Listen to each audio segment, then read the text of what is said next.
This episode of We Are Libertarians is brought to you by Audible.com. Enjoy one free audiobook courtesy of We Are Libertarians. Choose from more than 100,000 audiobook titles, including works by Ron Paul, Walter Block, Murray Rothbard, and the Cato Institute. Audible.com also has audio of radio and TV programs and audio versions of magazines and newspapers. You can get the Audible app on any mobile device or download the audio to your computer. Go to audibletrial.com/WAL or head to WeareLibertarians.com and find the link to get one free month of Audible today. Welcome to We Are Libertarians for this week. We are back, triumphant return in studio. In studio, ladies and gentlemen, Creighton Harrington, yes!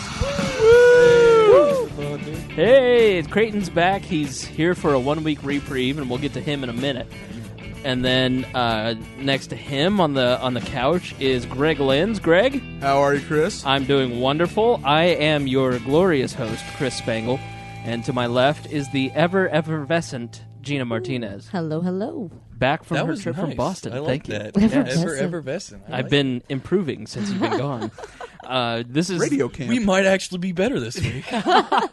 This is like the one time we've had the whole show in studio in several episodes. Creighton abandoned us for since at least May. Yeah. Right. So you left for Washington, D.C., and we often get notes like, hey, Creighton has my dream job. Why don't you ask Creighton more about his dream job with YAL? And I'm like, well, he's just sitting there. You don't get notes about that. I do, actually. Yeah.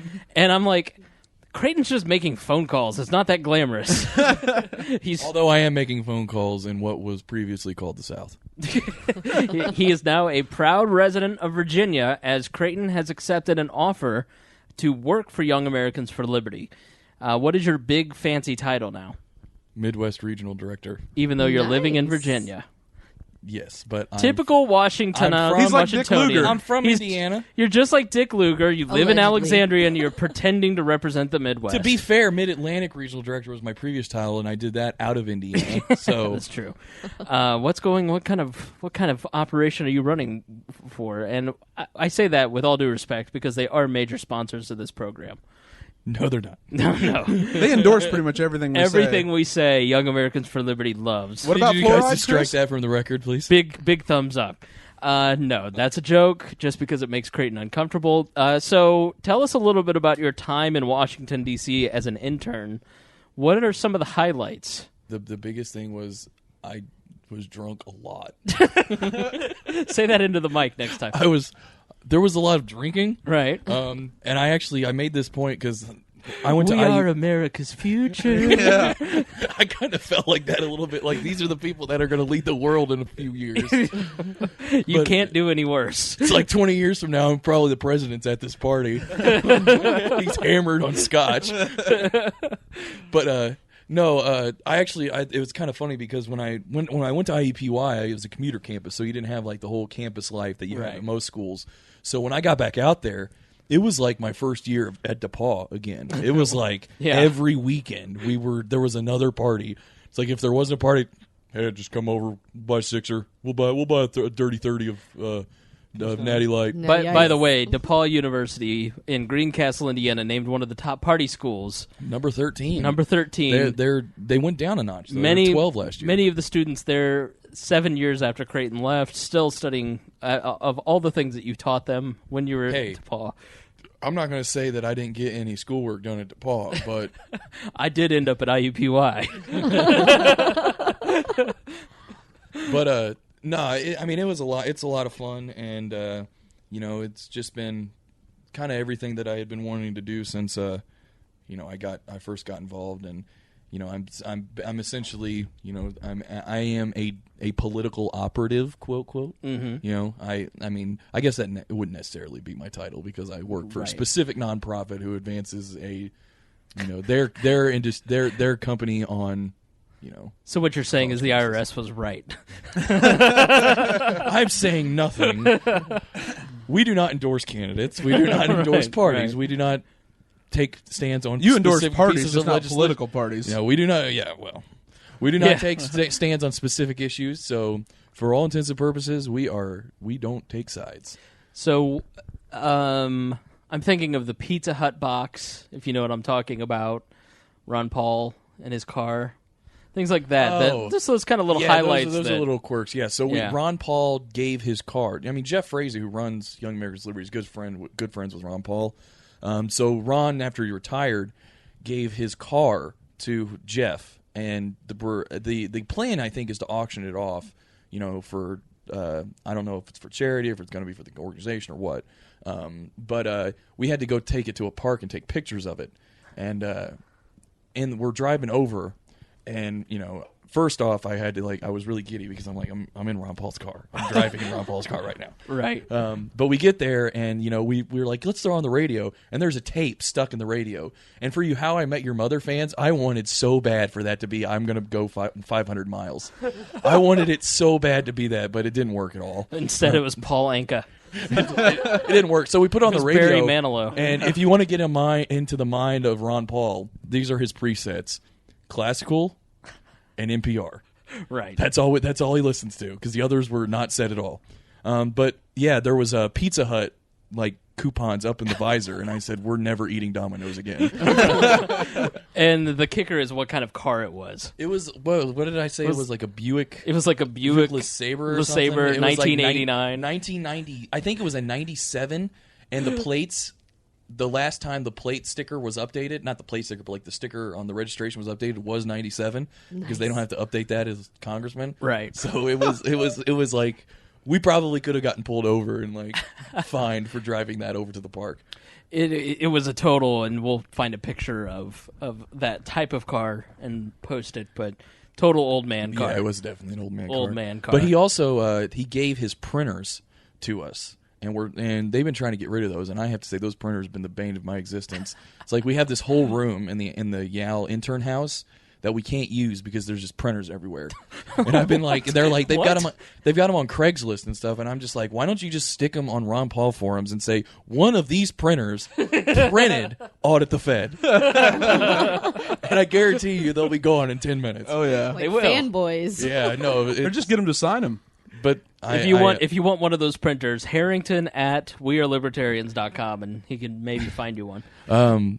What else? His bed in the master bedroom of the Yale house, that is Ron Paul's bed. Oh, that's Yeah. where the magic happened? That's where Creighton wore the blue dress. That's the funny thing. It's happening. That's the funny thing is one of the interns never wanted to stay in that room because she was like, I don't want to sleep in Ron Paul's bed. That's weird. So it's just little bitty things like that have just been esoteric, He's Ron Paul fanboy things. He's a deity. It's like, we do not need to sleep in this. We must bow before it.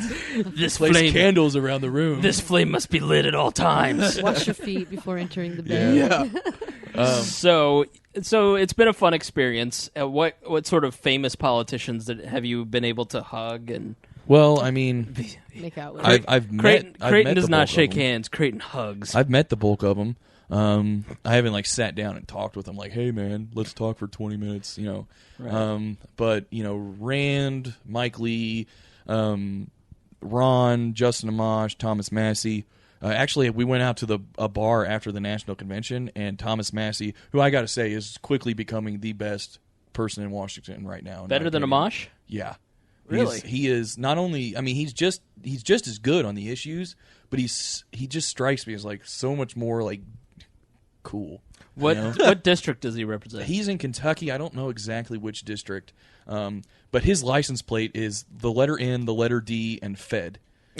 So Wow, okay. that's his actual his car. He doesn't have a congressional plate. It's his actual license plate. What are some of the other good congressmen out there that we ought to keep an eye on? Mick Mulvaney actually struck me as a guy who's pretty cool. He's from South Carolina, and I didn't realize this, but the entire South Carolina delegation in the House voted for Justin Amash's amendment, including the guy that was the majority whip or whatever when Nancy was in charge. I don't remember his name.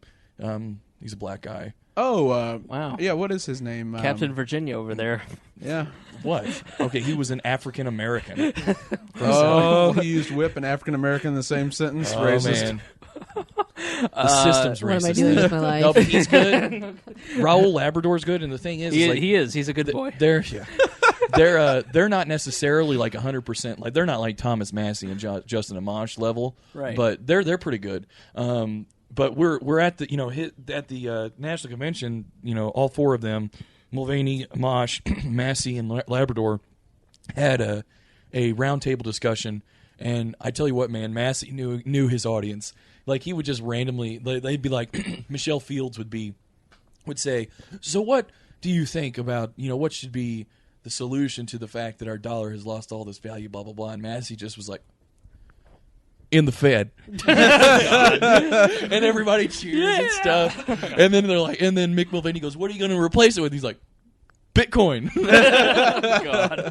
It was so funny. But we went out to the bar after that, and Amash and Massey came to the bar. And I went over there and I was talking with Massey, and I think he might have been slightly inebriated, but he's just such a cool guy. He was like down to earth. I guess he's also like a really big science nerd. Like, he was an engineer before he is got a libertarian. Yes. No, he was an engineer before he got elected, and I guess his house is like all self-sustaining. His electricity is all like solar powered and stuff. Wow. And he's like, yeah, he lives off the grid as much as you can as a congressman. But I was talking to him. I was like, so what do you think about Todd Rokita? He's like, from Indiana? I was like, yeah. He's like, hey, he's all right. And I was like, what do you think about Marlon Stutzman? He's like, oh, yeah, he needs to get hammered for not voting for the Amash Amendment. Yes. And I shook a little bit. It was so cool. He's exactly right.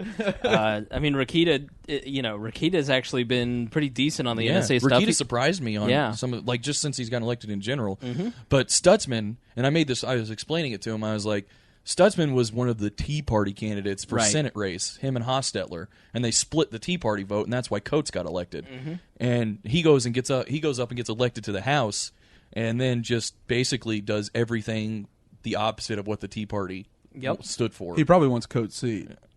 They all do. Yeah. Here in Indiana, Todd Young, Rokita, I don't know, Marlon Stutzman, Walorski, even, they're all trying to. Walorski's got no shot. Messer, they're all Susan Brooks. Yeah. Susan Brooks actually is aiming a little higher than Senate.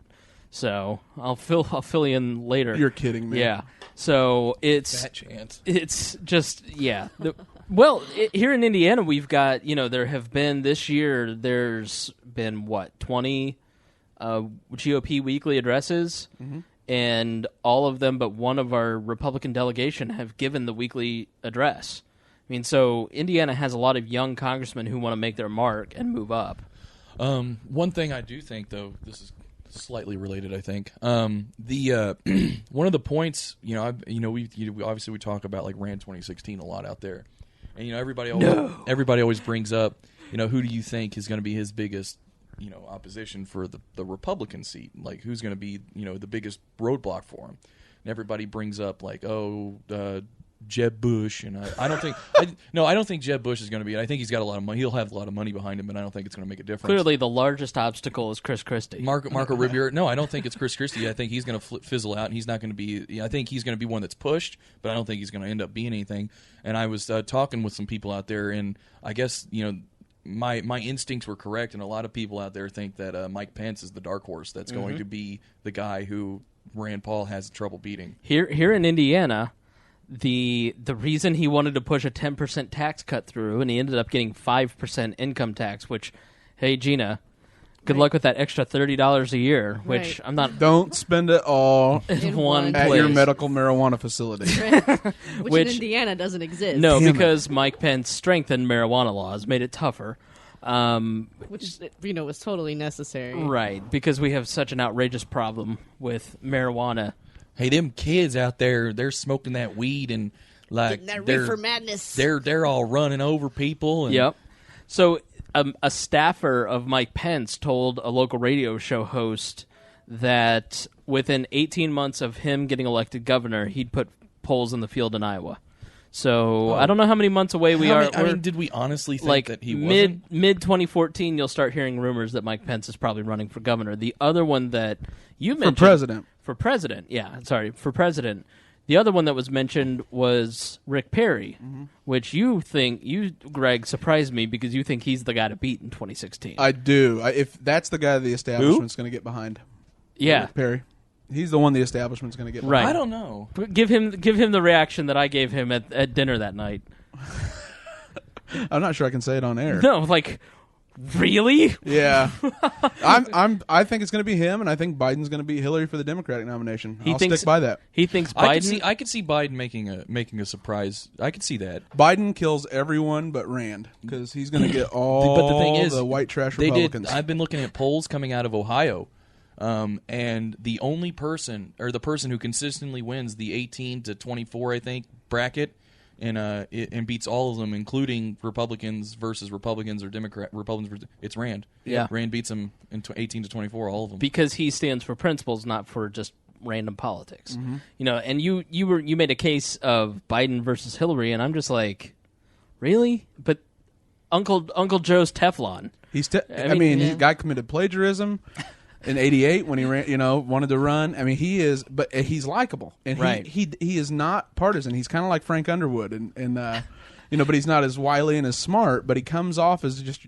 you're likable, but not really kooky uncle. Right. He just makes gaffes, but they're not huge deals no, unless they're you don't funny. have legs. Stand up, Chuck. Stand up. Oh, God bless Chuck. I'm sorry. Everybody stand up for Chuck. He won't get the handicap vote, that's for sure.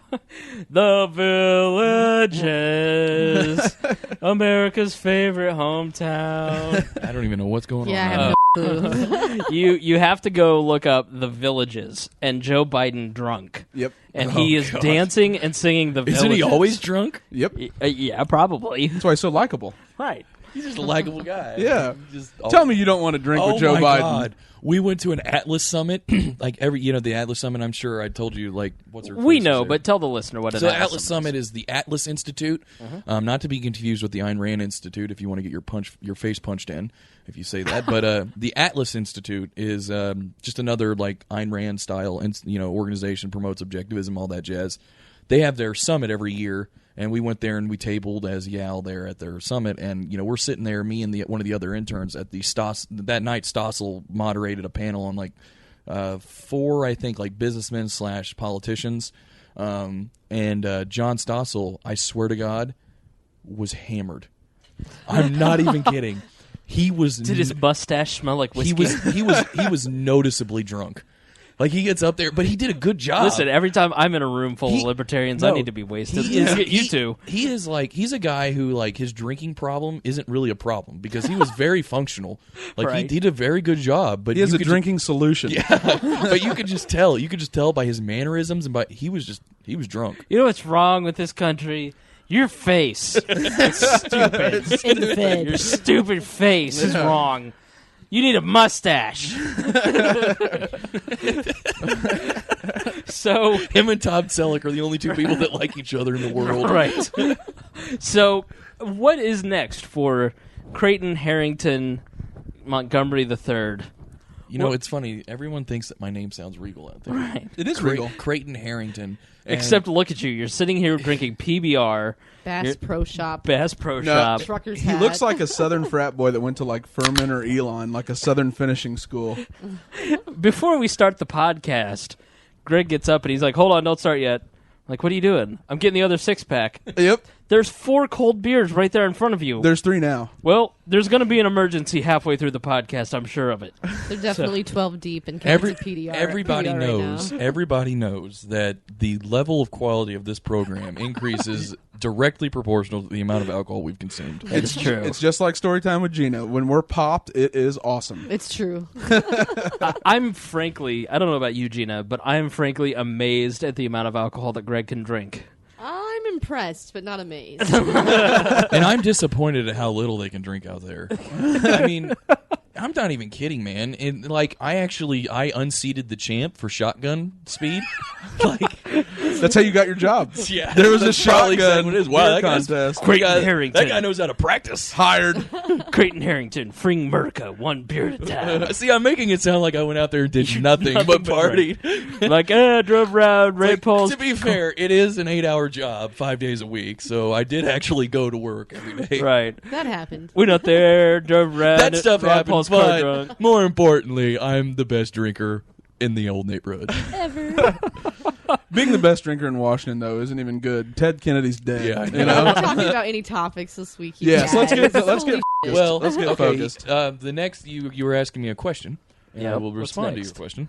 So I'm getting hired on full time. I'm moving out there this Sunday. I came back to get all my stuff, and I will be the Midwest Regional Director. And our job is to get 500 chapters in our network by the end of the semester. Wow. So by Christmas, we have to go up 25% in numbers. So it'll happen. So if I were out there and I were a young college student and I went to campus and there was no Young Americans for Liberty chapter, how might I start one, Creighton Harrington? The best way to do it would be to go to yaliberty.org and sign up as a dues-paying member, which are only $10 a year, and you immediately get a free T-shirt, which costs $25 to make. So it's not like we're asking you for money to make money off of you. So it's only $10 a year. You become a dues-paying member, and you start the chapter application for your school, and boom, you have started a chapter. But Creighton, I mean, aren't you just like every other top-down organization wanting $10 a year? Fascist. I just mentioned how it's actually a net negative. That's right. For our bottom line, and there's tax reasons they have to charge you. Yes, there is like the whole tax status, and everybody knows the IRS will look for any reason they can to get on your case. So $10, people, and you don't even have to be a student to join YL, correct? No, you do not. Greg? The age. I'll join. I'll join. The age range for people to be dues paying members is 15 to 39. After that, you can donate money and become a not necessarily a member, but preferable donee, I guess. Groupie. Yeah. A groupie, yes. That creepy old guy that hangs around with the young people. But, like, look at me, I'm the eagle. But, starting a chapter is very easy. I don't know. And if you have any questions as to how or why or anything at all, do not hesitate to give contact@yaliberty.org an email. And we will all get to see it, and we will all jump on you and answer your questions, and probably blow your phone up until the battery dies. All right, so let's get to it's 20 minutes of good times, amazingly, Gina is the one that said we should get on topic. Sorry, and she hasn't even cursed yet. I'm so disappointed. I dropped one S word and an F. Did you drop an F-bomb? Yeah, you didn't even realize it, but you did. At minute marker 16. So dirty. At minute marker 16, Gina said, Spangle said it.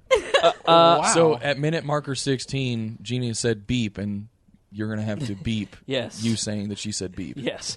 So we're not players, we just beep a lot. I'm not sure about Gena. Our goal is to have this show be nothing but Morse code. At the end of its run. Then you have hired the right girl. Yeah. if we beeped Storytime with Gena good God. at WAL-radio.com, Storytime with Gena would be nothing but Morse code. So, all right. So I know I didn't do any homework. I've been swamped this week. Gena, I don't know about you. Probably not much. I was in a swamp. Much. Yeah. Creighton, I know, never does any show prep. Right. I was in a swamp. I was born on the bayou, boy. No, I literally was in a swamp. In your old Kentucky home? No, Washington, D.C. was built on a swamp.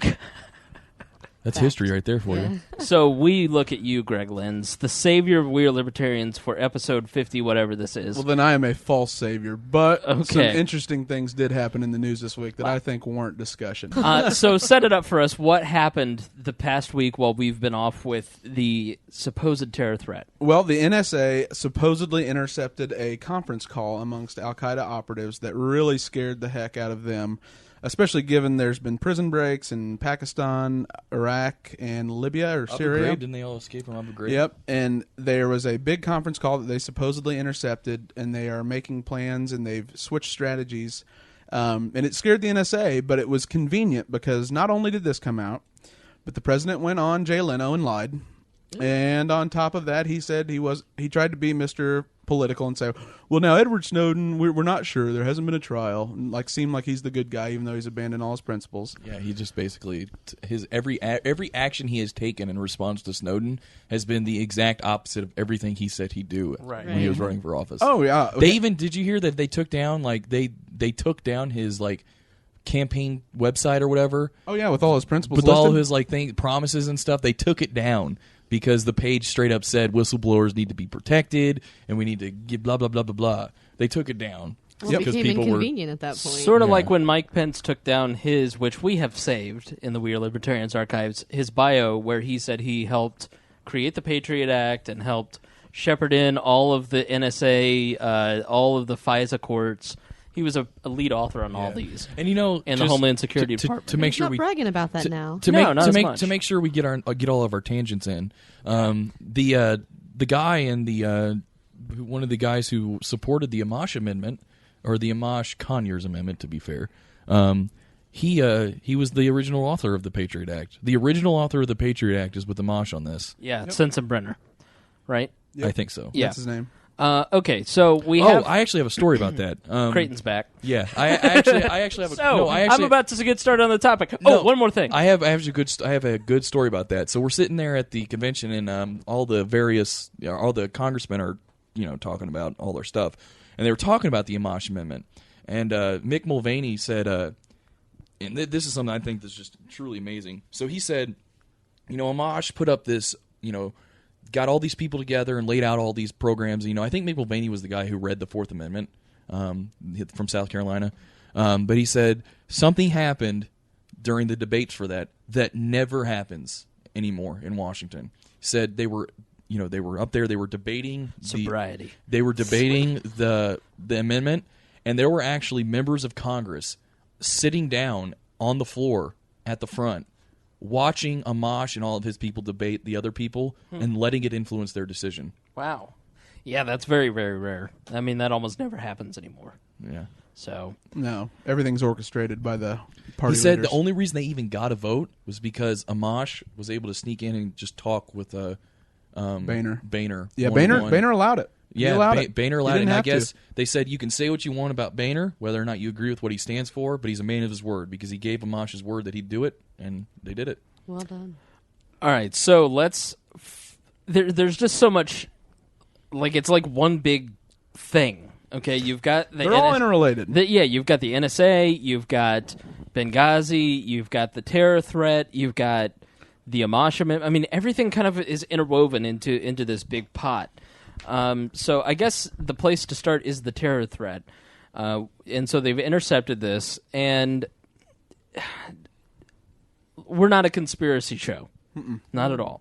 And I personally... As much drama in the past. Yes. I personally believe that what they did was right, and it saved lives. Should we debate the merits of whether or not this happened, or, do you believe at this point when your government tells you we've shut down a terror attack? Do you believe it? I mean, trust has been so eroded. Yeah, I mean, when you hear these sorts of things, not even for a second. Okay, why? Because you're the most anti-conspiracy guy on the show. No, for this administration, I have absolutely no belief that I don't believe anything that comes out of this administration's mouth without seeing absolute proof. And they're not going to give it to us because, it's the NSA. That's all classified. Right. It's one. So you don't believe that they picked up chatter, and that when Peter King comes out and says it's the most concrete, largest scale operation to blow up American embassies, you don't believe that information? I don't believe. I do not give them the benefit of the doubt. I don't say. Usually, if somebody's going to say something and they're like, okay, I have no evidence to the contrary, I'll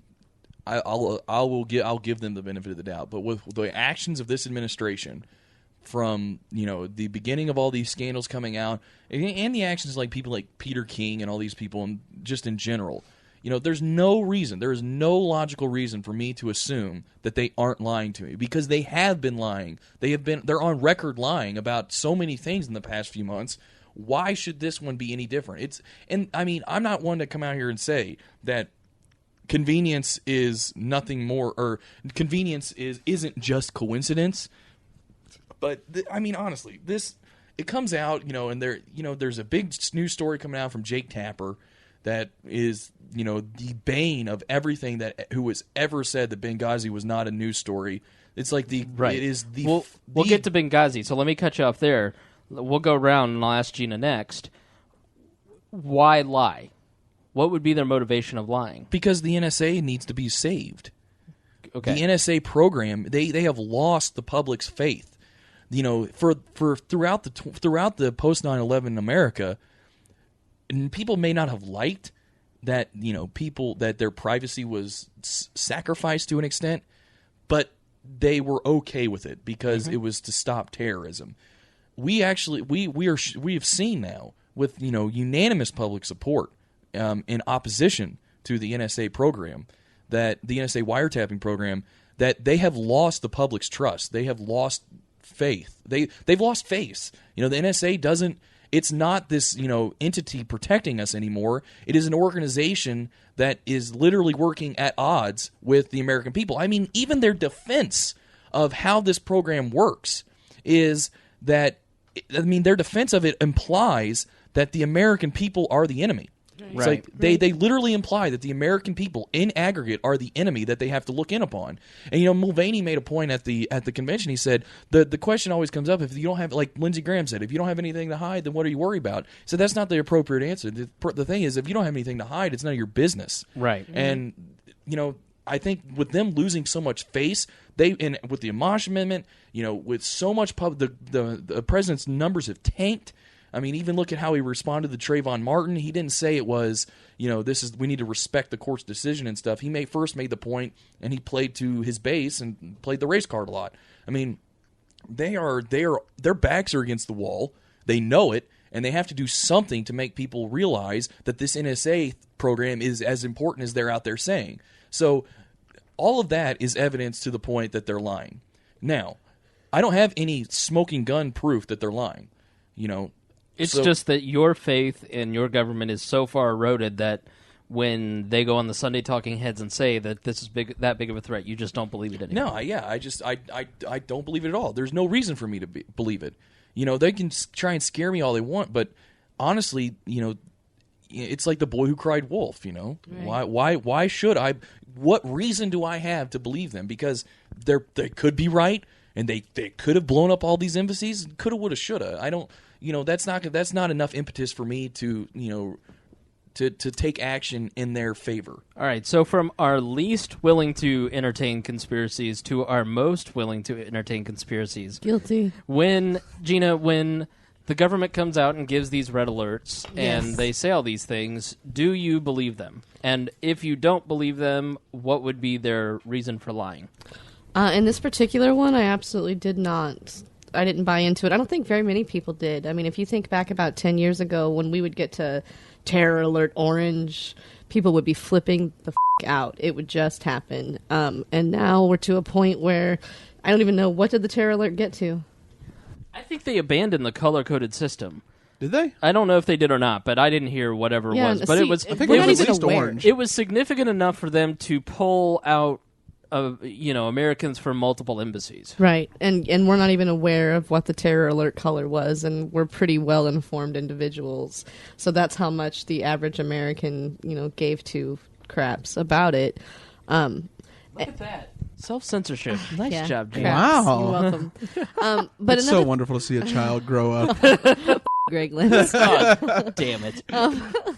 But it's interesting to me that it was a threat abroad. It was a threat to embassies. It was it would have been information gathered from outside of the United States. So these weren't domestic phone calls being picked up.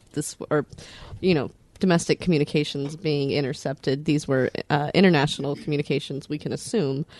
Yet it's still the grounds that they're going to stand on for domestic wiretaps and the type of surveillance they've been doing. Didn't somebody lately. even on one of the talking heads make a point, or maybe it was a politician they were interviewing, made the point that this is another reason why we need to keep the NSA program? Oh, of course, yeah. I think it was Saxby Chambliss. Yeah, it was. It was so Foghorn Leghorn himself. Yeah, right. I say now. Now listen here. How do you see that now, do you, boy? All right. So if you don't believe them, why would they lie to us?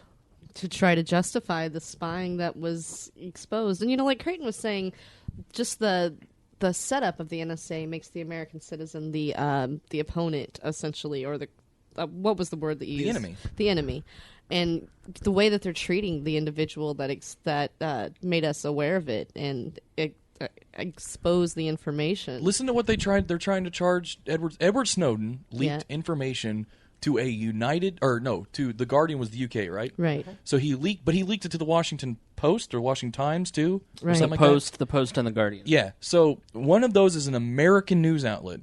He leaks this information to an American news outlet, and they release it to the American people, and they're saying we could possibly charge him with aiding the enemy. Right. When you say American in that Bass Pro Shops hat, I hear it with a U. American. I Yeah. do too. No, just take the A off. American. All right, so Mr. Greg Lenz, and I don't want to enter. Are you? No, it's okay. fine. Yeah. Okay. I've waited. Greg, how much of that do you agree or disagree with? And Mittens, please do not turn off the webcam. Thank you. Well, my favorite thing about this is that there's this huge terror alert. Oh, Mittens is all over the webcam. No kidding, I'm not it's gonna my get webcam. If you go to the webcam at roughly 35 minutes, you will see what I'm using to swat at my cat. I have a telescoping back scratcher, and I not only use this to scratch my back, but also to discipline my cats and wife. So, all right, Greg. So, when they go through this rigmarole, I mean, how much do you agree or disagree with Creighton and Gena? I have no trust in this government whatsoever, especially right now when it comes to civil liberties. I don't think they care at all. I think they see us as dumb, unengaged, which, quite frankly, given the lack of backlash there's been outside of a few principal congressmen, it's hard to argue with it at all. But I do think I loved it. They say there's this huge terror alert. What's their instinct? Oh, we'll pull people out of there. Maybe if they're not over there, they can't attack us. Yeah. Well, that essentially proves every libertarian friggin' point ever. Right. Isn't that called non-interventionism? No, but you know what? I'm going to disagree. I think that they totally realize how engaged people are over this, and I think they're surprised by it. I think that the lack of a principled Congress, the very few principled congressmen who are standing up to it's one thing. But to be fair, it was a very down the middle vote on who on Amash amendment. I mean, it was like 205 to 213 or something. It was very close. It was like, and it was. They actually said that after that weekend, those congressmen came back from their home districts and they said, "Dude, I should have voted the other way," because they got destroyed by their constituents. So I think, as far as like normal people are concerned, I think that they are very engaged on this issue, and I think it's something that the Obama administration totally underestimated.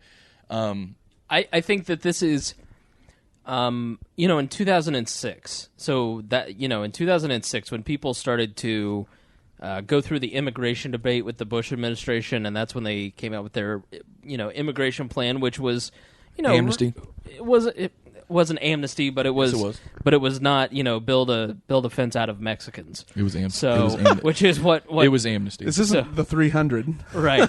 So that's when a lot of far-right conservatives, and middle-right conservatives started to lose all faith and trust in the Bush administration. Combine that with how badly the war was going at that point. And I think we're at that point with the Obama administration. Did you see the Huffington Post a few weeks ago when the Edward Snowden stuff first came out? Right. It said George W. Obama. Right. And I think we're at that point with liberal Democrats where their faith in Obama. Now, Gena is obviously a self-identifying libertarian, but you've been favorable to Obama. Yes. I mean, in the past. Talk about at this point in Obama's presidency, where are you at with regards to Barack Obama? Yeah, I'm disenchanted. I mean, he's done a lot of things that I can say are admirable and that I can applaud, but this is not one of them. This is an important. No, this is an important point to make. What exactly specifically has he done? And just entirely, not just like on this issue, but just in general. Right. There are some social issues that he and I agree on that he's actually managed to make at least some progress on. Although I will say that not as much as he had promised in his campaign. See, I think that one of the reasons I think that Obama, is his back's against the wall here is that he's working on his legacy. Right. And I think that he honestly, the biggest thing he's done is Obamacare, and even that isn't really taking him as far as he had hoped. But I would say that Obamacare is going to be the millstone around his neck, but I would say what you're talking about, which is probably more LGBT rights, don't ask, don't tell. Lily Ledbetter. Yeah, I think those things will be like, good points for him, but honestly, I think that his completely reneging against everything he promised when he was candidate, the civil liberty stuff. I honestly think that if something doesn't change, if immigration doesn't pass, then his legacy is in danger, and he will just be remembered as he'll be remembered as the first black president, which is, I think, something that's honorable that he should be remembered about. But his legacy won't be based entirely upon what he did, but just for like that milestone. He'll be remembered as the scandal president. He'll be remembered as, the NSA guy. Like Watergate is all that Nixon's remembered for. He'll be remembered like every other president, right? In the second term. I think it's too early to say that that's what's going to happen, but I think there is a strong chance that if he doesn't get anything done and he doesn't turn public favor into him in the near future, his second term will be nothing but defending himself, and that's his legacy. But that Reagan with Iran-Contra, Clinton with his own Willie, Bush with Iraq. Look at Bush's legacy right now. Bush's legacy is not the good things he did; it's the bad things he did. Right. And Bush was an idiot. I think this is all wrong. This is all wrong in my opinion. Let me go back to. Hold on, we'll come back to you, Greg, because I want to give Gena Fool the me opportunity. once, shame on both of us. So I mean, that was a strategist comment. Talk more about your disenchantment with Barack Obama, because this audience loves to hear it. Oh, well, I mean, obviously, someone who stands up and while campaigning says that he's going to repeal the Patriot Act and take all re-signs it by autopin. Right. It's that important. Handle that. And obviously the wiretapping that we're finding out was happening in broad scale and Gitmo. Yeah, Gitmo's huge. Day one. What? Day one. I'm going to Day shut one. down Gitmo. Oh yeah, Right. yeah. It's Right. not day one And anymore. now he doesn't even Right. want to mention that there's hunger strikes going on. And do you remember how soon we were supposed to be pulled out of Iraq? I mean, all of the promises that he made have We're still in been- Afghanistan, don't forget. Exactly. So that's why I'm disenchanted. I'm disenchanted because he hasn't followed through. The Obamacare thing doesn't piss me off nearly as much because, frankly, the Obamacare thing is as much on Congress as it is on Barack Obama because the groups collectively have that upon us. Did you mention the article that you posted in the chat not too long ago? I mean, they just created a ad hoc exemption. Obama did illegally, Right. to the Congress people having to be part of the Obamacare program because Right. if they were, then they might get Ted Cruz and people that are trying to defund it might get enough support to Right. actually be able to defund it. Because they're afraid of a brain drain, and the Cadillac insurance that Congress and their staff gets is going to skyrocket. And so what they were told by the administration and the bean counters at the federal government, you're going to the exchanges like everybody else. If you can't afford your health care, you're going to the exchanges. That's the way we've designed it. And that's not as good as the health care that they get now, and so they need an exemption. And everything that Obama has done since that has been passed has been to prolong it or push it back for political reasons. I mean, honestly, does anyone think that the mandate doesn't take effect until 2014 because what? Because He won't be in office. like these elections in 2014 might not have any influence at all. Right. It's going to be the let's shedding serious. of jobs. But so if you want to learn more about that, the Obamacare exemption. So Gena, do you and we've kind of covered this in the past, do you feel that Barack Obama lied to you, or do you feel that the job even an ideologue can't make the changes that he wanted to change? At this point, I'm kind of torn on that. I don't believe that Barack Obama, the candidate, lied. I do believe he had the good intentions. I really do. Do I believe that Barack Obama, the president, was prepared for the task that he had to surmount? And I don't necessarily want to blame it all on a lack of preparation, but I do think some of the promises that he made, he might have had bigger eyes than he had arms and capabilities. At this point, though, yeah, he lied on the Patriot Act thing. Unless some information comes out that makes it real clear to us why he decided to leave the Patriot Act intact, failed on that one. He failed to provide one of his campaign promises, one of his core campaign promises. Gitmo. Just whispered that intermittently. Gitmo. Gitmo. It would be like if Ron Paul were elected president and was like, "Let's double the Fed." Yeah. I mean, this is That's just it. It's not like he's just like, oh, I haven't been able to do anything on this. It's, oh, yeah, that stuff I said I'm going to do the opposite and then like tenfold that. Right. I'm going to politely disagree. I think that he lied, and I don't mean that in the sense like, what I mean is I think that he was an opportunist from the beginning. I think his political career was moving so fast that he just was going to say whatever he could to be president. And I think he knew his base. He knew where the winds were at with the anti-Bush hysteria that he got elected upon.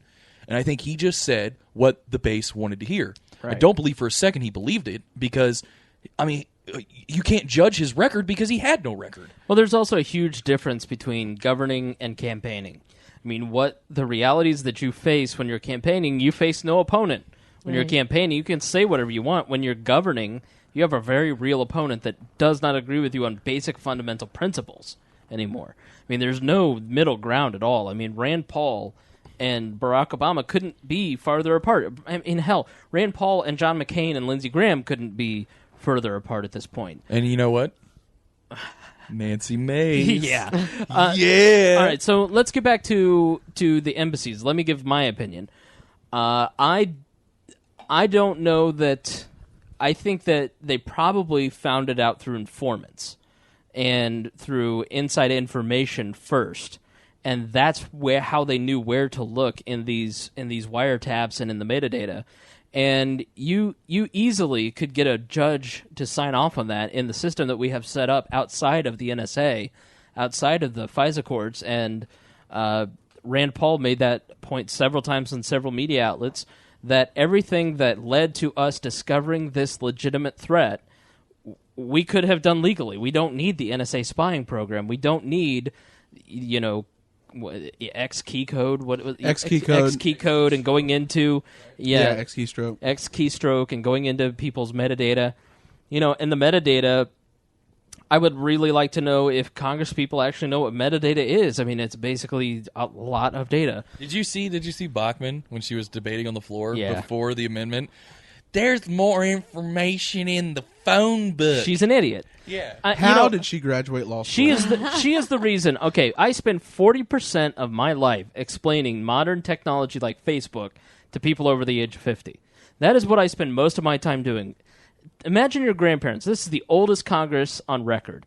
This Congress probably doesn't understand email and Facebook, let alone what the hell metadata is. Yeah, it's like my mom. Right. Anytime an email comes through that has garbled up like almost like it's encrypted code at the top. Mm-hmm. Oh my God, this had the virus. Right. It's like she doesn't understand. Your mom has a lisp. Yeah, that was my and so that was my trying to be a girl. So when you explain technology, these old men that I train on technology, apologize if you're listening, they listen to me because I am an authority. So when General Alexander explains that it's just metadata, don't worry about it, they go, okay, well, metadata has time, place, persons. But it's not just metadata. It records search history and browser history. It's everything but your metadata. name. It's everything tracking. But your name. Yeah. I think people just underestimate how much stuff. You could read my text messages and you don't even know who I am. In 5 seconds on Facebook, you know exactly who I was just based upon what I talk about in my text messages. In the metadata contains your email address. My email address is chrisspangle@gmail.com. Yeah, my email address is Creighton.Harrington@gmail.com. Right. So they have your name. They understand who you are. And, they say that they're not spying. They certainly are spying on the majority of Americans. Once you go 3 hops, if you go 3 hops in this room, Gena, how many Facebook friends do you have? A bunch. I don't know. Let's say 1,100. Okay. That's what you've got. I've got... Isn't it like 2,000 is the limit, right? Right. So there's 4 people in this room. Gena is a known terrorist. Ouch. Okay, and so they're looking into Gena. Well, Maya's not here. So they're looking into... let's say the words hypothetically. Hypothetically, non-allegedly. A terrorist. Allegedly a hypothetical non-terrorist. Yes. Oh, wow. And so Gena talks to me. Well, then they come and they look at my Facebook friends, which, by the way, fellas, I have 5,000. And so... Fancy. Then you 2 are Facebook friends. So then they go 2 hops to Greg... 35 friends just went up this week. 35 friends, congratulations. And so Creighton is one of his friends. How many friends do you have on Facebook? I have no idea. Okay, so it branches out to almost basically every person in the United States. So, I don't... Back to the original point. This is one meandering show. I apologize, listeners. But you have... I think they told the truth. I think that they are saying that this is why this program is necessary, but they can't explain why. They're just presuming that this is necessary, when in reality, I bet if you look at the evidence, it was an eyewitness, and they could have gotten warrants, and they didn't need the program. Now, let's tie this into Benghazi, because I think that Benghazi does play a role here. The shutting down of all the embassies. So, if you feel like you have a credible threat, I heard some conservatives, like Todd Starnes, for instance. And No, you listen to Todd Besties. Starnes? No way. I have a hate Chris boner. Fagel and I have Todd a Starnes. raging hate boner for Todd Starnes. Okay, it's kind of irrational. It's so powerful. There's Sound like Canada. What is the product of a hate boner? I must know. It's just rage, fury, and Darkness and gloom. yes, And glitter. glitter. There's no glitter because that would be light. So, I listen. I am a very rational, common sense person, but there are some people that I just hate irrationally. My new one is Sydney Leathers. I can't stand I know, this. and I don't know why. I just cannot stand this woman with a passion. You know I what? love her. You know what though? I'll give out. you one thing. Yeah, she's gross, but she saved the people of New York from Anthony Weiner. Yes. She did a good I think thing. Anthony Weiner would have saved the people of New York from Anthony No Weiner. no one needed to see her do a porno. So Todd Starnes is one of the people. Aren't we all about Weiner making your own apparently choices? did. Don't watch it. Hey, Anthony Oh, Weiner I apparently can't- did, and there's more than one of those guys out there. I can't help it. I have a problem. So Hey, that's a rule. Was it Rule 34 of the internet? Creighton comes back in the studio and the show is totally off. What isn't that Rule 34 of the internet? Yes. If Sydney Leathers, it exists, there's porn of it. right? And Sydney Leathers is certainly one of them. So I hate Todd Starnes because he will throw out any kind of common sense just to prove some stupid Hannity-like point. And so he's like, "See, I guess we don't have Al Qaeda on the run. We are." We are not standing and fighting up to Al Qaeda. Who does he even work for? So you're telling Fox News. Let that sink in. So he says, so I'm sitting there thinking, so what are we supposed to do? Are we supposed to arm the people in the embassy so they can fight the terrorists that are coming to attack them? Why don't you sit down, Todd Starnes, and explain that to the family members of the people in the embassies? No, just send him over there. I'll Well, put him right sometimes at the the Yemen families embassy are with an there. AK-47 and Let's- tell him have a good time. Yeah, Todd Starnes, you little, you go fight. So I think that it was the right call in recalling multiple posts and bringing Ambassadors. people back to be safe. Does anybody disagree with that? No, but it's always been the right thing. Yeah. We finally got them It's to like- admit it's it, like and now that- they should stick to it. That's the point. It's like this has always been what we should have done every day. Right. But now it's like all of a sudden people are heroes for doing it because we had this threat that no one knows really exists. And it's like we should have done this like 10 years ago. Was it an overreaction because of Benghazi? That they pulled out multiple around the world? Maybe. Maybe not. I don't know. no. Still, though, better safe than sorry, I would say. In this Yeah, no, I situation. mean, I'm totally okay with them taking people out of all these countries Yeah. and bringing them home. The minute that there's a threat to anybody that we've got stationed in a non-military position as an ambassador, I would say it's a good idea. Unless you're running arms out of the embassy in Libya. Yeah, then, I mean, then, unless. then you got to stay. All right, so let's go on to another conspiracy theory. All right. Is it conspiracy theory anymore? No, Jake Tapper's not a conspiracy theorist. Yeah, it's not. I think they have evidence What now, right? what was reported, Greg Lins, by Jake Tapper, whom if you listen to the show report, you will know I have a man crush on. Creighton, when you get back to He has Washington, a hate D.C. boner for Todd Starnes. All right, mark that down. He has a love boner for Jake Tapper. Not a love boner. That's reserved for my wife. A man boner. I have A gentleman's boner. I have a gentleman's a man- bro boner. bro boner. He's a bro boner. I would tell A broner. I was A so broner.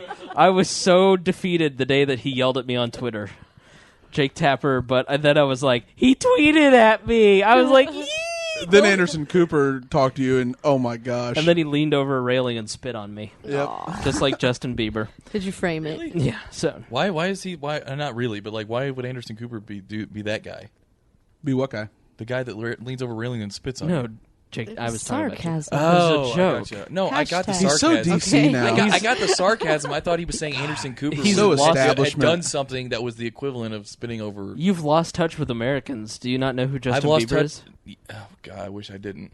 All right, so Cheers to Greg, that. fill us in on what my man, my platonic man, Jake Tapper has reported this week on CNN. He's like JD and My Turk. platonic boner recipient. hey well- now, don't be dirty.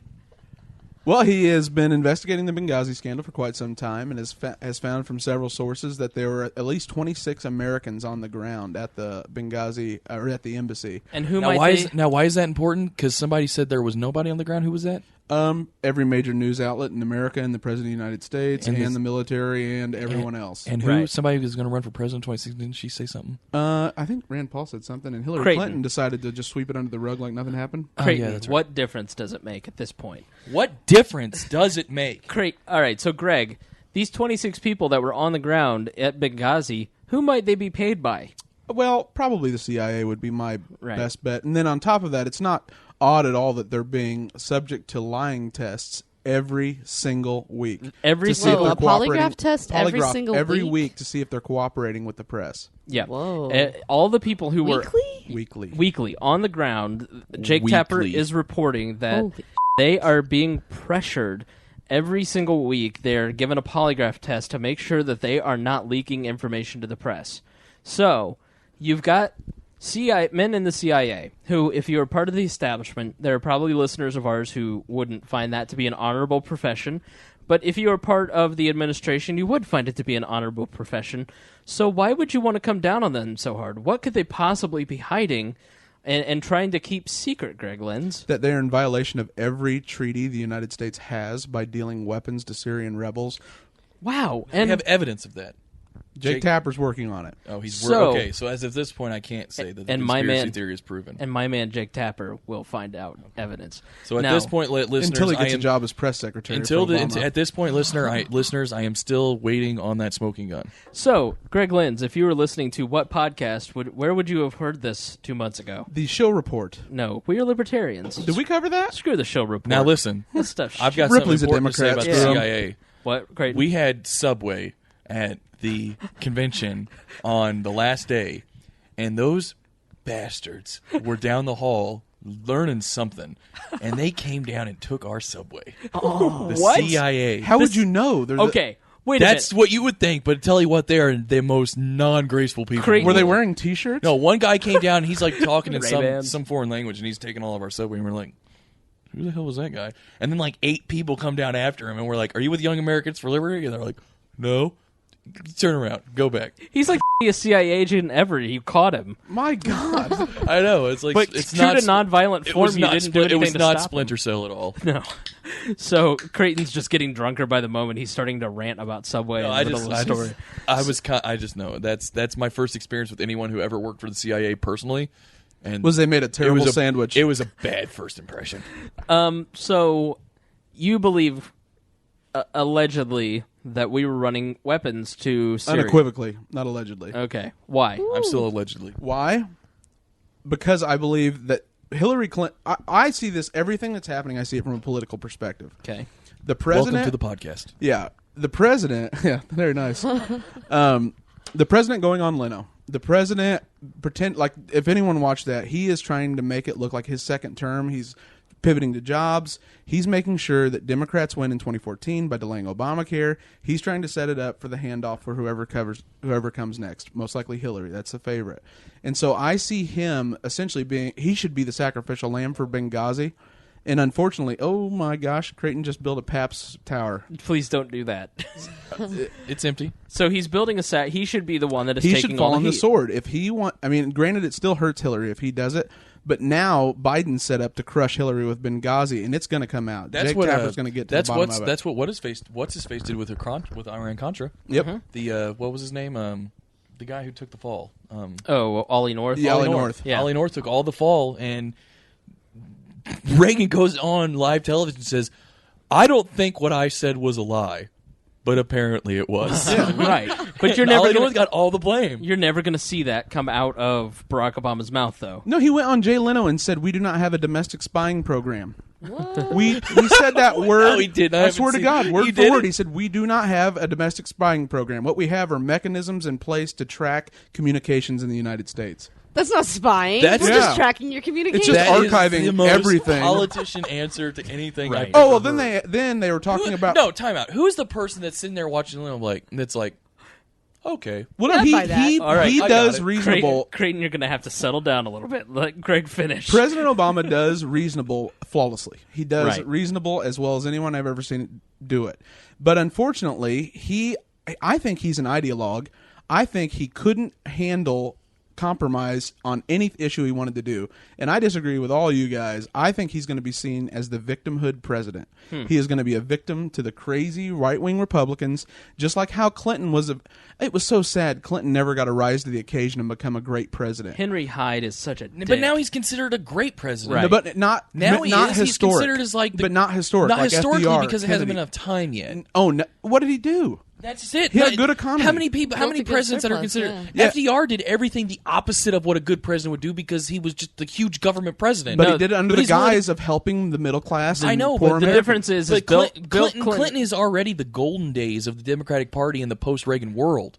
I mean, he is like everything that the Democratic Party wants to be, and he sucked. But they forget all that because times were just better. They were Clinton just better. reformed welfare. That is Right. the absolute opposite. You mean the House reformed welfare? No, Clinton you remember in compromised. '92. You remember those videos that Clinton? Yes, I remember in commercials 92 that- Hold on, let me finish. When I was 2 years old. In 1992, the campaign ads that I posted in the group of Clinton running against, running for abolishing welfare or reforming welfare, that was his campaign. I know, I got that. but The thing is, with Bill Clinton, it's all personality based. People love his personality. They love the fact that he's smooth. Based. Obama is going to be, his approval ratings will go, my words, will go above 65% when he's out of office for over 3 years. He's young, he's incredibly intelligent, he's well spoken, and you put him on the Sunday night shows, you have him be guest, he'll probably join the Clinton initiative. He will be so popular, it'll be like his, oh my gosh, I can't believe what that John Boehner and those dirty Not Tea to be Partiers fair, did to him. he also didn't get anything done. So if he got more, He got healthcare done. No, but he got some stuff done. But if he got more of the things he wanted to get done, I think that his legacy would be the opposite of that because all of his stuff would go into effect and people would hate him for it. Well, I mean, he could, if he, right now would be the time to seize on his civil liberty agenda, right? Right now would be the number one time to do it. He could get the House Democrats and the Senate Fox in News line. to be out there every day. What's he talking about hammering instead? for Corporate it. tax reform. Why? They are pivoting to jobs to already start working on 2016 and setting up.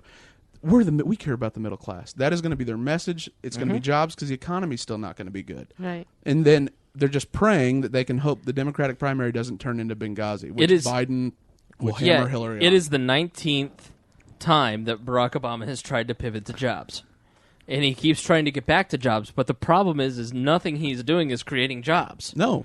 Not a thing. Well, then he says on Leno, he goes, well, it used to, it used to be politicians love to cut ribbons and we'd fund infrastructure.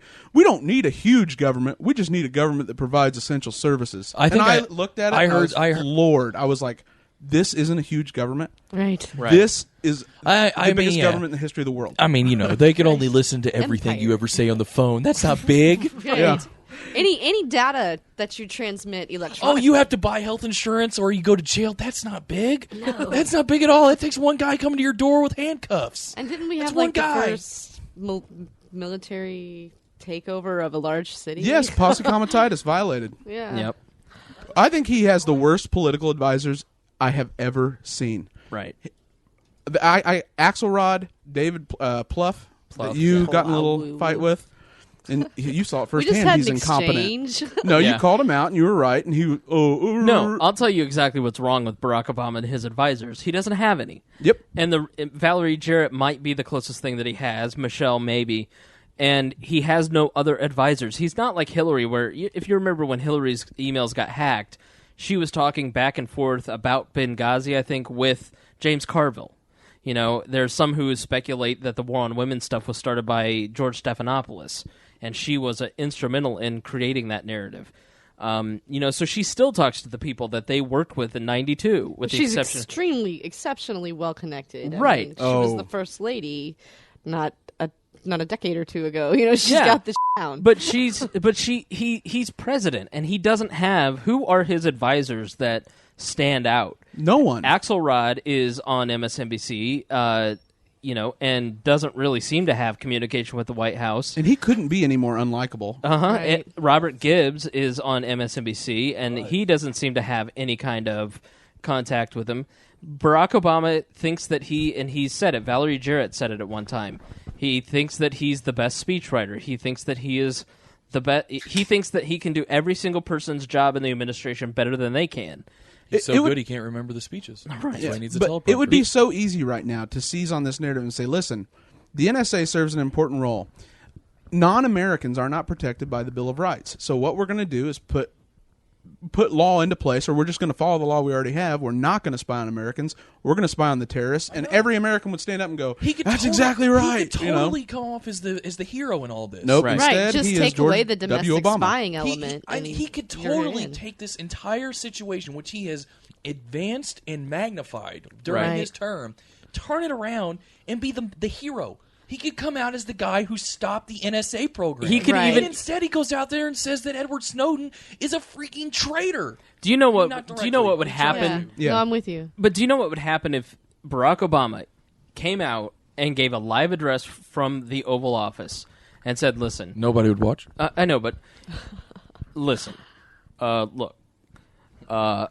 As I look out on those clouds, There's some bad things going on here. So he comes out and he says, "Look, I campaigned. You all know what I campaigned on. Here's what I said. This is what I truly believe. It's time. We have to keep the American people safe. But here's information. Who is the person in the government that can declassify information? Barack Obama. He is the president of the United States. He can come out and he can say, this is what I believe. Here's what we're going to do is to start reforming this. Instead of just digging in your heels and thinking that you're right and stubbornly right, do what Clinton would do, which is, this needs reformed. And he doesn't even have to actually do it. As far as his image, all he has to go out there and say it. Yeah. All he has to go out there and say this needs to change, and then do the opposite. And we've been shown on the part of the left base that if he just says something and does the opposite, they'll look at what he says, not what he does. he's the victim. He's the victim president, right? Because if even George Bush, with things like the surge, I know that was seen as doubling down on Iraq, but that was really, we need to fix this. Let's double down and fix this. He would try and make changes. Clinton would walk out there, give a Oval Office address, and say it's time for reform.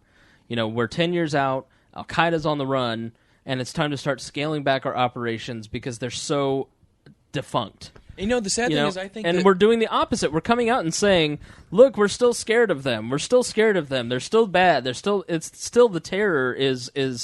That's them terrorists gonna get right. you. They're going to get you. You need to be afraid. It's a huge business, the terror business. Now, but the sad thing is, I think his hopes for his candidacy was to be like a reform president. Right. I think that was his goal. I think he came in, and I think he wanted to reform immigration. He wanted to reform healthcare. He wanted to reform the financial system. He wanted to reform everything.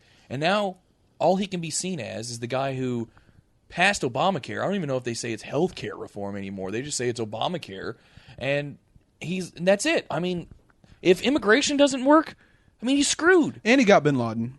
He did get Bin Laden, but did he really? No. I think Bin Laden's dead at the bottom of the ocean. Yeah, but it was weird, the whole circumstances behind the body being. Freaking Osama bin Laden. Think there's Osama. nothing normal going to happen about him dying. I think Osama bin Laden. It's like Hitler. Once you've got his body, don't you make damn good and sure that it gets to a point where it can be. See, that was our military, though, and I trust them. No, I don't trust the that's politicians. just it. That's you could easily just say, well, if they showed Osama bin Laden's body on national television, that's more reason for the terrorists to hate us. I think they brought him back. I don't think they put him at the bottom of the ocean. I think he's definitely dead. I think he's somewhere deep within the bowels of the United States government. He's the an next Obama. Dan Brown novel. He's in the Oval Office. He's on display. Yeah. Got you, mofo. Okay, so I don't think there's any reason to trust this government. I'll just put it that way. Here's the problem I don't think there's any reason to trust any government. It's not just this Very government. true. Here's the problem with our government, and here's the problem with the politics and why we have so little trust. It's all about who should we blame and who should we hate and who should we tear down next and who should we enjoy the misery of their destruction. Schadenfreude. They're Schadenfreude. We're a Schadenfreude society. We've ranted against, we know what's broken, we know what doesn't work, and we know who to blame. But what are the solutions? And that's what we never seem to get to. It seems like, conservatives never really, it's all Barack Obama's fault. And this drives me crazy on Facebook. It's always the other guy's fault. It doesn't even have to be political. It's just always the other guy's fault. and it gets to a point where we lose our basic principles. There are Democrats who are standing up for Bob Filner. The guy is a rapist. He may not have committed the act of rape, but he has the exact same mentality as a rapist. I mean, and just because he's a Democrat, it doesn't mean that you should defend him by saying, well, there are Republicans that do this too. So what? The guy should be treated like a pariah and run out of office. I think what gets me as far as, because I just disagree with for the longest time I just disagreed with Obama on his policy, like whether or not, like what he said he was going to do. I just disagree with it from a philosophical perspective, and that's fine. You can disagree with people in a philosophical perspective and not hate the guy, right? But what I think what really gets under my skin is you have these things like the NSA. You have these very broad civil liberty abuses. Mm-hmm. And the answer to that on the part of Obama, as far as what comes out of his mouth, is let's talk about jobs. Let's talk. Like, no, let's sweep it under the rug. Yeah, no, it's like no. Deflection. These things are important. Yeah. Right. You need to address Write this. that down. Right. Yeah, you need to address this problem. These are things that you can't just sweep under the rug. Are you so opposed to the Fourth Amendment rights of American citizens, or aren't you? Right. This is not one of those, this is a gray area. This is a black and white issue. You don't just say, we need to talk about jobs. We need to get America back to work. No, that. You need to answer the question. Well, right. Sorry. Right now. But that's just what's pissed me off. I can't wait till we talk about deliberation. something you care about. It's what's pissed me off. No, I mean, I understand that there aren't a lot of things in politics that are black and white. I understand that there are areas of political discourse where you have to have, you can compromise and it's not a bad thing. I understand all that. But this is not one of them. Nope. This is Foundational principles. You do not break the Fourth Amendment. Right. We don't do it. Any of those amendments. You keep all of those amendments intact Right. if you're able. Exactly. I mean, and that's the point that we have to get to. We have to stop sitting there and trying to blame other people, stop trying to, find the problem and blame the other person. We have to say, here's the solutions, and here's what we believe as Americans. And we say this every week because we're just at a point where we're losing our principles and we're losing our values so quickly that we have to talk about them, we have to define them, and we have to stick to it. And I know we sound like a broken record, but we have to continually define who we are and what we are. Not even a stop. He just went right back to where he was That's right. My wife just walked in and interrupted us, so Put it on pause. Right? I got it. All right, done. I know Let's do exactly it. where I was. I'm a professional. There are just certain things that we as Americans all agree on, and it's time for us to start having that conversation, which is such a douchey term, that we're having a national conversation about stuff. But we really need to stop hating people because they're a Republican or a Democrat or a Libertarian or not engaged. I mean, people who are engaged in politics treat people who are not engaged in politics like absolute crap. And maybe they'd get involved in politics if they didn't show up uninformed and then get told, you're an idiot, you're a moron, how can you not care? That's true. But I will say, I think that the civil liberties issue, I think this is one that is doing what you're talking about. Right. I think in general, comparatively to all the other issues that have come up, this is one where I think, the little old lady who never went to a polling booth a day in her life, or, the thug kid who, dropped out of high school and whatever. Every demographic, I think is represented in this issue. I think they all have an opinion on it and they all think about it. I think it's really bridged a lot of gaps, I think, and I think it's done a lot of what you're saying. Now, there are, of course, the apologists. I think the people who got the neoconservatives and the Obama apologists, I think those exist. We just need to treat each other better. We need to know. That's what I think the problem is. We need to know. We need to treat each other not better. a conversation. We need re-education. We need to know what we need stand re-education camps. Yes. right. Wow. It comes right before Hope and Change Camp. I Right. do not agree with either of those statements. Welcome to We Are Libertarians Camp, where you will be fed bread. You will be fed And the best food ever. Yes. But I My think opinion. That's the problem, is people don't really know what the amendments say. Right. And so there's no way to say, what are our principles? We're a democracy. People say we're a democracy more than they say we're a republic, Right. a constitutional republic. Rand Paul went on TV the other day and said, we don't need to talk about democracy. We need to talk about constitutional republics. Have you ever been on Facebook and said that we're a democracy? No. What happens when you're on Facebook and you say this is a democracy, Creighton? Right. Rebel. This is a Republican. No, but seriously, I think I will say I am one of those people that says rebel. That's one of my nerd peeves is that, you know, I hate that we worship the god of democracy so much. Right. I don't know. That's just one of my nerd peeves. So, ladies and gentlemen, we are not a democracy. Greg, what do we do? You're the one that has all the answers.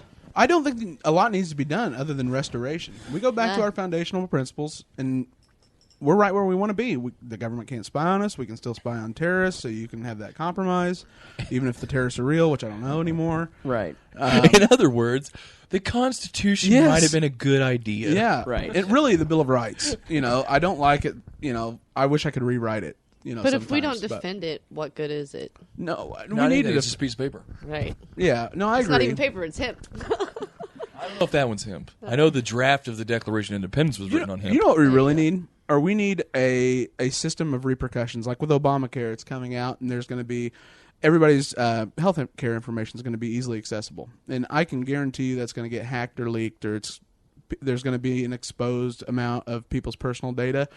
If I were a congressman, I'd say, okay, we understand. We make mistakes. We're human. All systems are flawed.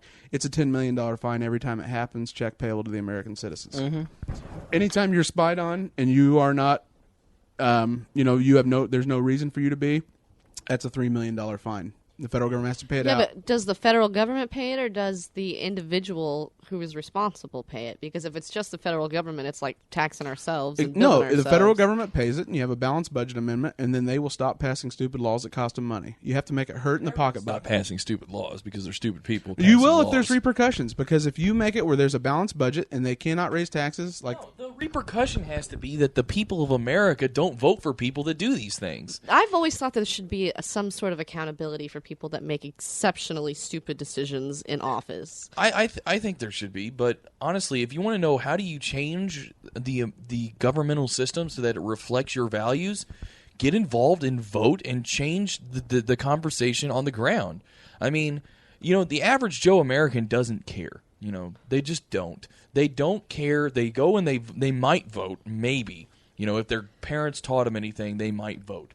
Right, but that's kind of a Possibly. mockery because, I mean, we sat here and discussed tonight, candidate Obama with his magical bean promises who came out and was going to fix everything and close everything and pull us out of every war, and here we are 15 years later still waiting. And the problem is, the reason that he's gotten away with it is because his base that was supposed to keep him accountable didn't.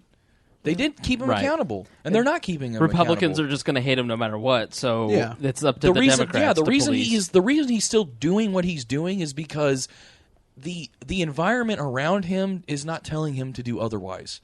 The environment around him, he doesn't care what Republicans think. Republicans have always hated everything he's done. Right. But the Democrats are passing it off as okay. And that's the people he really cares about. And they've been a bunch of principleless whack jobs who don't care. And they're just like, we got our guy in. And that is what, so if you want to know how do you change politicians, it's actually care about politics for more than 5 seconds. And I know I'm going to be that guy that says that the people who don't care about politics are bad people. They're not bad people. I think there's a lot of people who have legitimate reasons, families and stuff. That's kind of important. But the thing is like, if you want to know why do politicians act the way they do, it's because you let them act the way they do. They only exist by your good graces. You have every ability within your being to change how they act. All you have to do is stay dedicated, get involved, and affect change. Joe Ruiz asked this week, he said he was talking to a friend who is running for office, and he said, I threatened him with We're Libertarians. I said, we have you running for State House, we have an Indiana section, and if you do stupid stuff, I'm going to call you out. And I'm going to write about you specifically because I can, and I know you'll read it. And he said, well, that's not cool. We know each other. He said, I don't care. And Joe asked if he was out of line, and I said, absolutely not. Because if you run for office, you are asking to be held to a higher standard. And it is up to us to hold people to a higher standard. We have to hold them accountable. And Barack Obama should be losing his base. He lied, or he didn't follow through on his promises. He lied or failed, one or the other. Either way, no politician should get away with it. We're under the threat of nuclear war every day by Al-Qaeda. Right. Or lizard That's people. the only justification for his Or action. lizard people control. Right. Yeah. So, okay, Blink your inner eyelids twice if that's the case. let's wrap up. So let's wrap up. Final stories that we may have missed throughout the week or anything you'd like to promote. Creighton C. Harrington. Gena Bear Martinez. Yes, Spangle Bear. I don't know what would I want to promote. A few things, but I didn't write them down. I guess the shows, all of the various shows. How about you go to wal-radio.com and find Storytime with Gena. You could do that. And I don't know what we're talking about this week, but hopefully we'll be doing it now, ish. We'll What do you have tell to stories talk about that. Because I lamentingly have not. Stick listened. around and tell one. It is very fun. Yeah, I'll let you dip and chew in the whole nine. It's great. Yeah. It's a blast. About what though? Spangle's sex life. Mostly, Yeah, or lack there was thereof, one now that episode, I'm in there trouble. was one show, Oh, your yeah. fault. Yeah, Yeah. I totally saw that. Not look. really, You're, though. you're in a lot of trouble. Yeah. All right. So, Greg Lenz. No, I have nothing. Okay. I'm depressed. Aw. Why? It's all over. Creighton? I guess all I can say is if you own a PlayStation 3, go play The Last of Us because it's the best video game to come out in the past about 15 years. This Is the End is one of the funniest movies to come out in the past 5 or 6 years. I So want go to see that. It I haven't is seen it yet. hilarious. I can't I've wait. seen it twice. It's so funny. What else? PBR is the best American beer.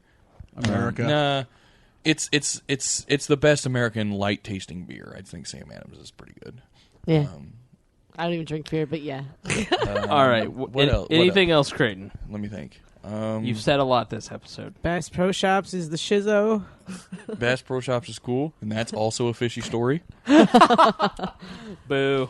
I don't know. I can't think of it. If anything else, I'll post it on the Facebook page. We'd like to thank Young Americans for Liberty for their endorsement and Always. generous donation for this podcast. Totally. Greg? They totally think Michael Hastings died.